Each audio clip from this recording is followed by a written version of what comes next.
تو کویسچن یہ ہے کہ یہ جب ہم یہ کرتے ہیں، باؤنڈ کر دیا کسی بندے کو یا کسی خاتون کو کہ وہ اس طرح کے کپڑے پہنے یا لباس پہنے مخصوص انداز میں، تو کیا یہ جبر نہیں ہے دین کے معاملے میں؟ کیونکہ دین کا معاملہ ہے، یہاں پہ لفظ بھی دین کا استعمال ہوا ہے۔ ریاست میں تو چلو ہم بات کر سکتے ہیں کوئی ایک ریاست کے بینیفٹ کے لیے کوئی ہوگی، لیکن جب دینی معاملہ آ گیا تو دین نے کہہ دیا کہ جبر نہیں۔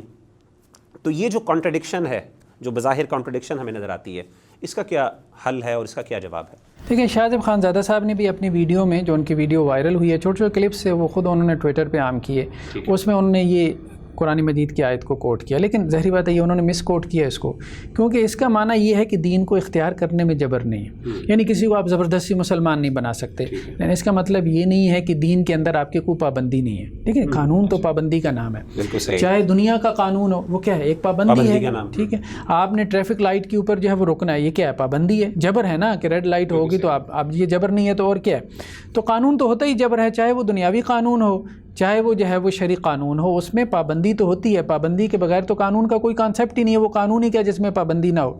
تو اس لیے یہ بات کہنا درست نہیں ہے کہ دین میں جو ہے وہ کوئی جبر نہیں ہے، مطلب اس کا مطلب صرف یہ ہے دین میں جبر نہیں ہے کہ دین کو اختیار کرنے میں جبر نہیں ہے۔ جب آپ نے اختیار کر لیا تو اب ظاہری بات ہے آپ نے ایک کمٹمنٹ کی ہے کہ میں قرآن و سنت کو فالو کروں گا، اس کے مطابق زندگی گزاروں گا۔ خود آپ جب آپ کسی اسٹیٹ کے شہری بنتے ہیں تو آپ کمٹمنٹ کرتے ہیں نا، یا ہم امریکہ جاتے ہیں یا کینیڈا جاتے ہیں تو ظاہری بات ہے کہ ہم یہ کمٹ کرتے ہیں کہ ہم اتنا عرصہ یہاں رہیں گے تو اس کے رولز اینڈ ریگولیشنز کی پابندی کریں گے، وہ جو بھی ہیں۔ یعنی وہ ایون یہ میرا خیال ہے یہ تو ایک ریاست کے لیول تو بہت بڑی بات ہے، اگر ہم ایک چھوٹے سے ادارے کی بات کریں، ایک اسکول کی بات کریں یا ایک چھوٹے سے کالج یا یونیورسٹی کی بات کرتے ہیں، تو ظاہر ہے جب بندہ ایڈمیشن سے پہلے اس کے بعد جو اختیار ہے جو مرضی کرتا پھرے،